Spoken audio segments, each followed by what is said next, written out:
ఒకటి ఈరోజు సోషల్ మీడియాలో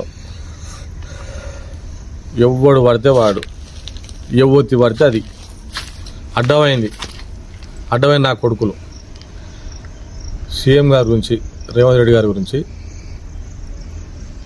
అడ్డగోలుగా మాట్లాడుతున్నారు. ఇది హైడ్రా గురించి.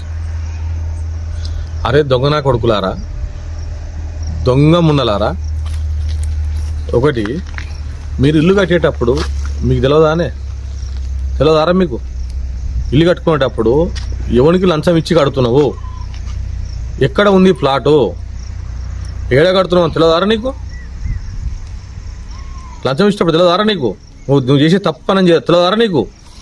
ఆఫీసర్ అంటే బుద్ధి లేనివాడు గడ్డి లేనివాడు వాడు తీసుకుంటాడు, లంచం తీసుకుంటాడు. వాడిని ఏం పోతున్నారా లంచం తీసుకొని బయటపడతాడు. రేపు పొద్దుగాల తరతరాల బతికేది నువ్వురా. నువ్వు వానికి లంచం ఇస్తూ ఇల్లు కట్టుకున్నావు ఇలా.